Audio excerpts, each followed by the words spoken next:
I'm Nima Rajan. Prime Minister Justin Trudeau is urging the world to get serious about cutting greenhouse gas emissions. This as he co-hosted an event on carbon pricing at the COP26 climate conference in Glasgow. Mr. Trudeau says only about 20% of global emissions are currently covered by a price on pollution. He wants the world to triple that by 2030. Mr. Trudeau used the event to showcase Canada's carbon price as one of the most ambitious and, in his words, stringent in the world. A multi-country pledge is being hailed as the first big achievement of the UN climate conference in Glasgow, Scotland. Canada and more than 100 other countries have promised to end deforestation in the coming decade. The UK government says it has received commitments from leaders representing more than 85% of the world's forests to halt and reverse deforestation by 2030.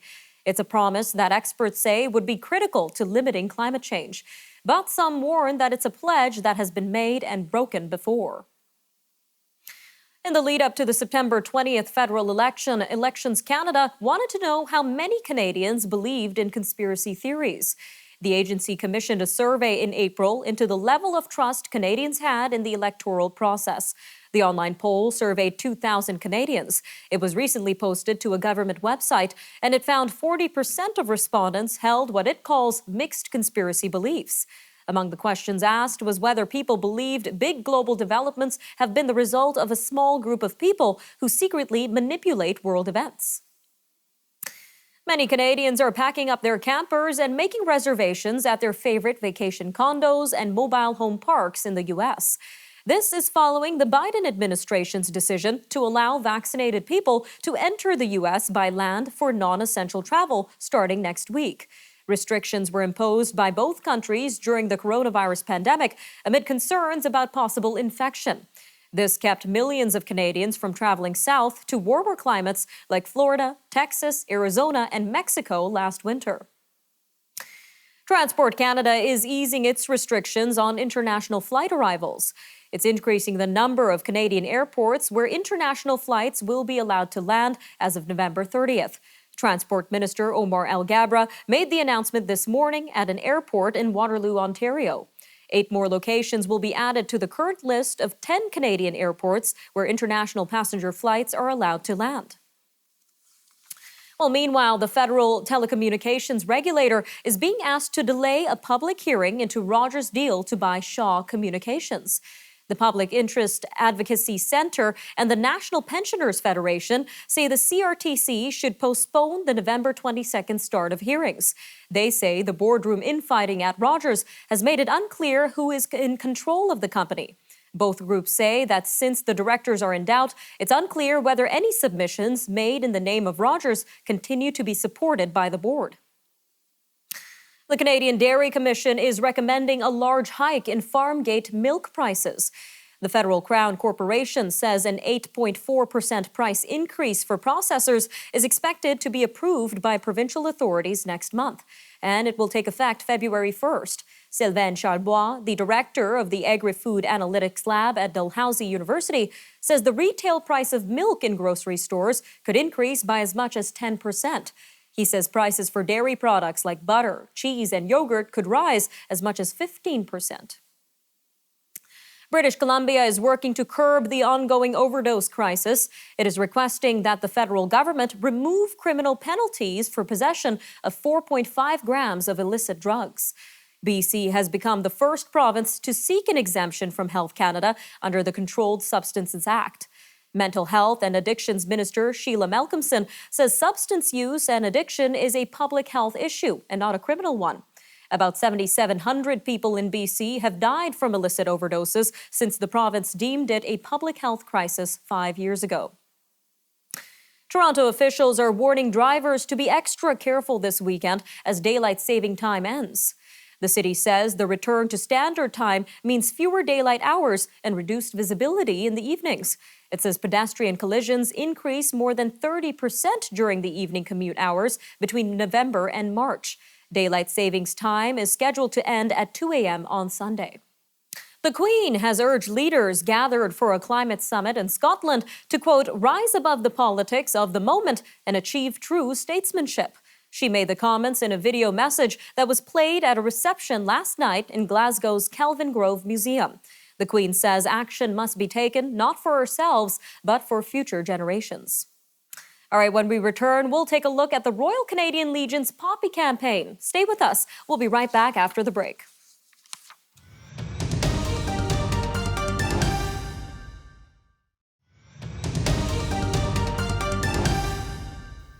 The Royal Canadian Legion is hoping that with some pandemic restrictions being lifted in many parts of the country, its annual Poppy campaign will get back to normal this month. Leading up to Remembrance Day, the organization has set up over 34,000 traditional poppy boxes nationwide where people can donate cash and get a poppy pin. The organization is also featuring boxes that will accept payments from tap-enabled devices or cards. This year's campaign is also coinciding with the 100th anniversary of the poppy as a symbol of remembrance in Canada. Mr. Stephen Clark, the National Executive Director of the Royal Canadian Legion, joins us now to discuss the poppy campaign and how Canadians can get involved. Sir, welcome to Forum Daily News. Thank you so much, Nima. Glad to be here. All right, Mr. Clark, can you take us back to when and why the Royal Canadian Legion started the Poppy campaign in the first place?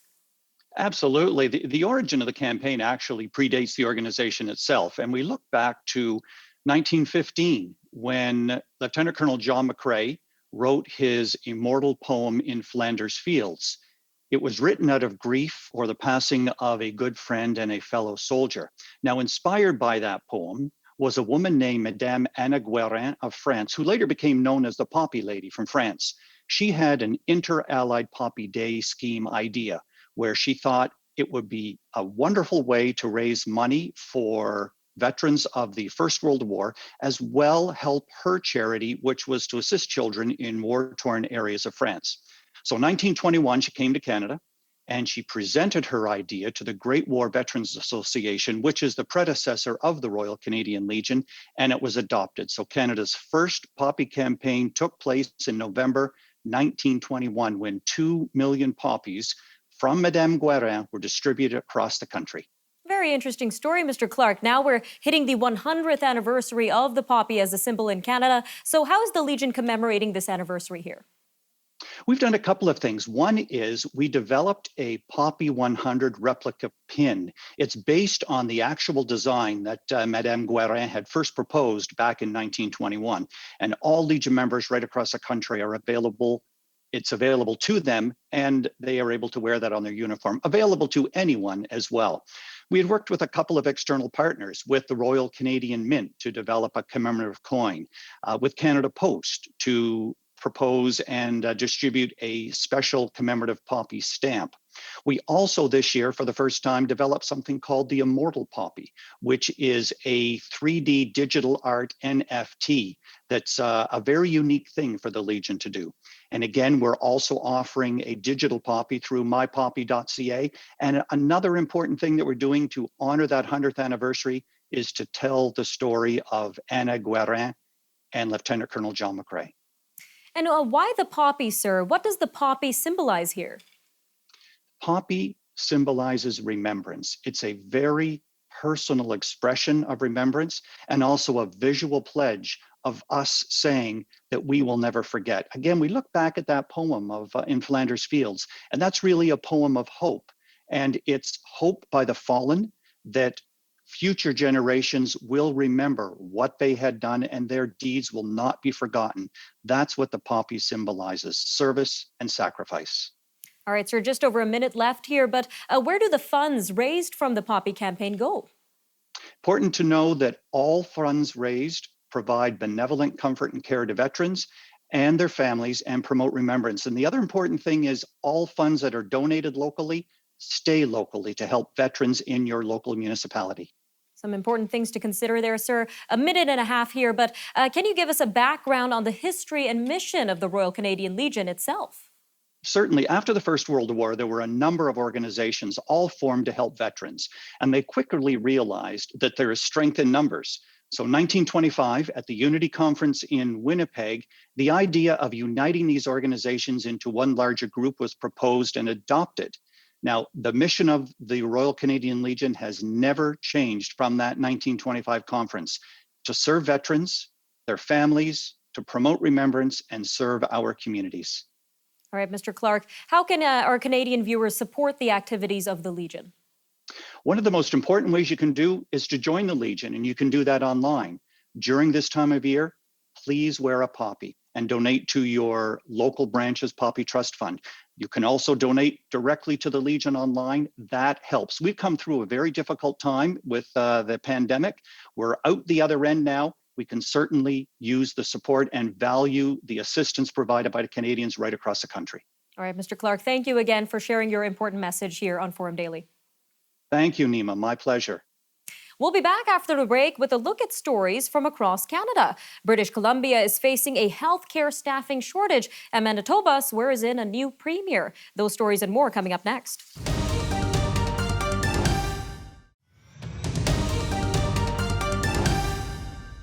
A staffing shortage due to the BC government's COVID-19 vaccine mandate for healthcare workers has forced surgeries to be postponed in some hospitals.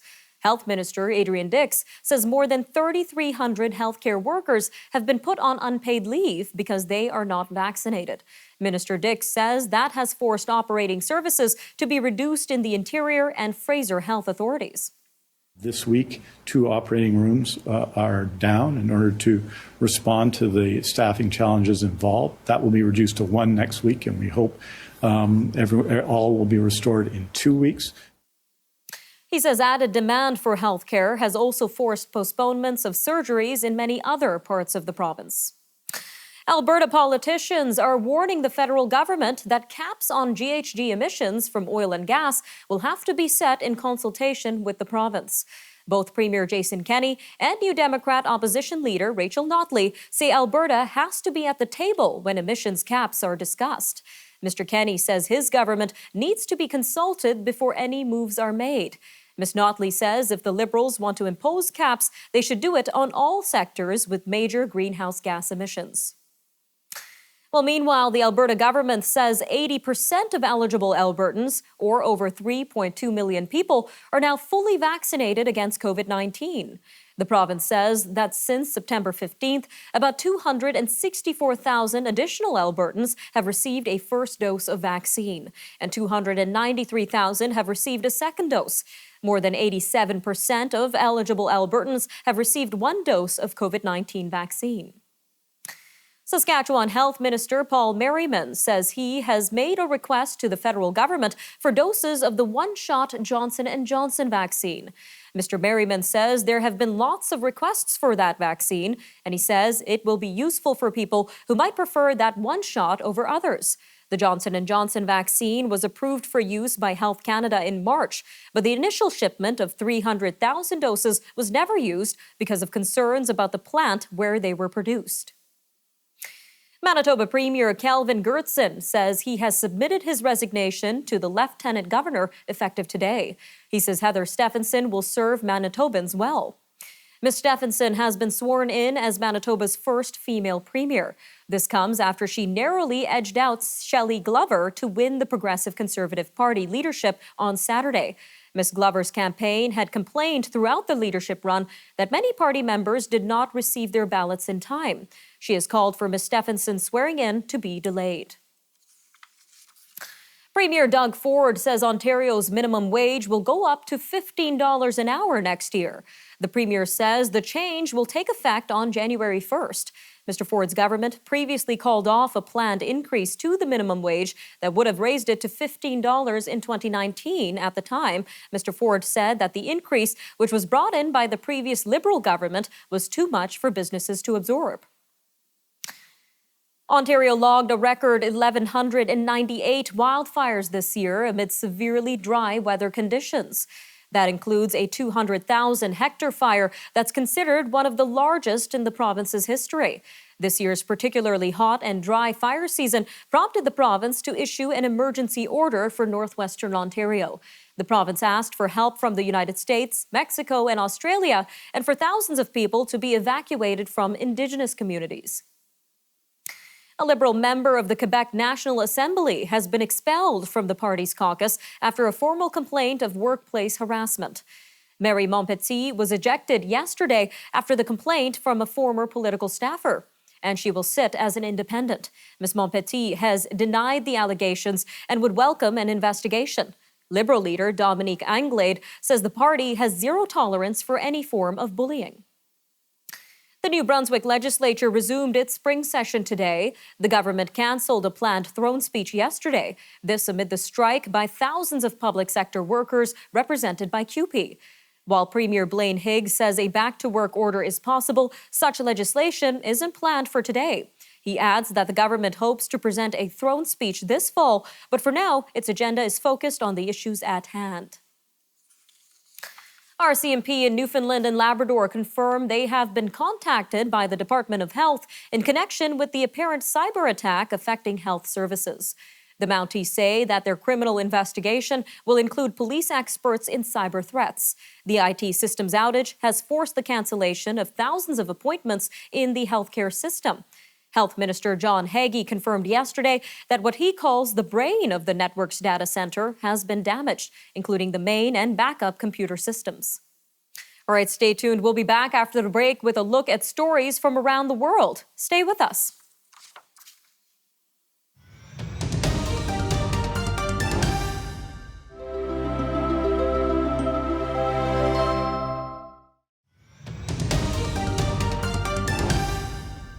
Shanghai Disneyland was suddenly locked down late on Sunday.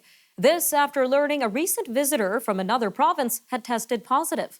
Shanghai says nearly 33,900 people were tested because they had visited the park, but all were negative.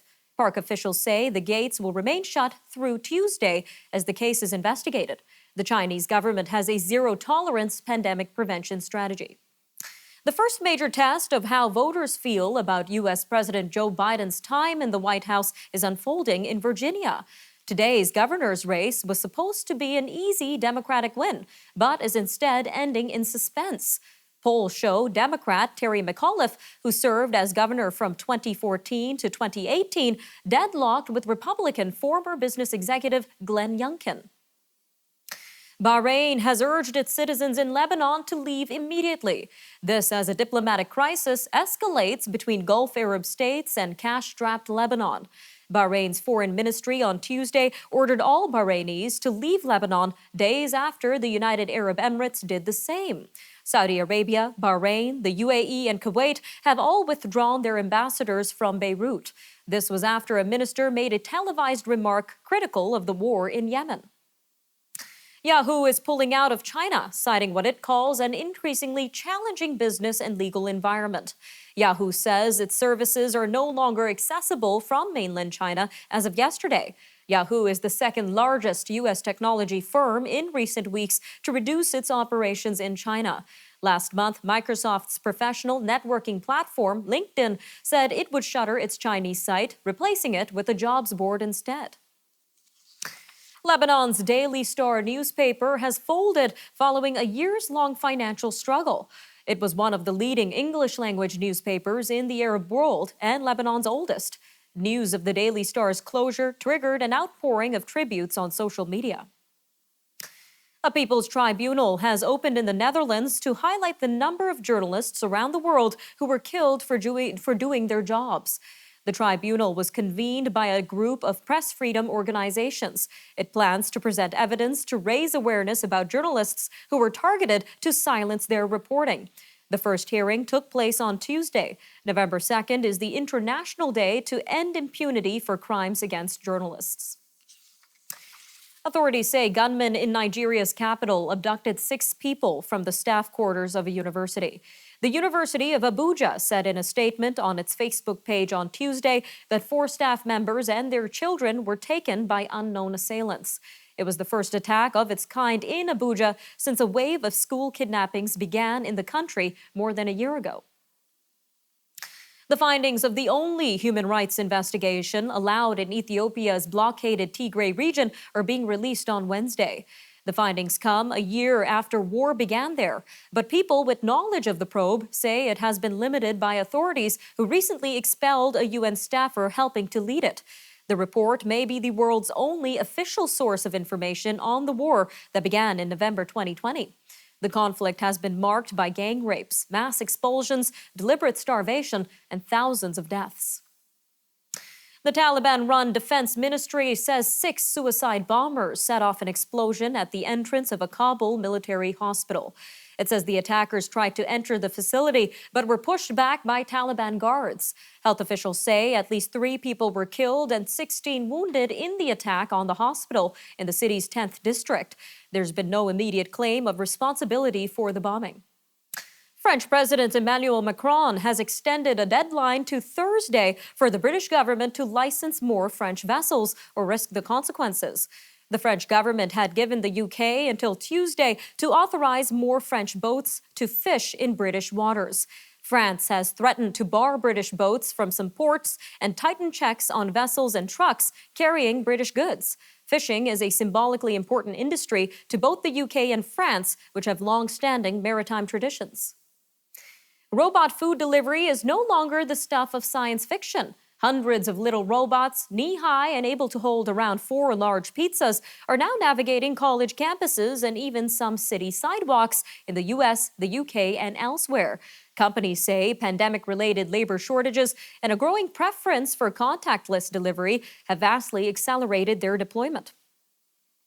A former FBI boss has become a bus driver. 63-year-old Mike Mason was the number 4 man in the FBI, and now he's a bus driver. He said, "In our society, there are no unimportant jobs."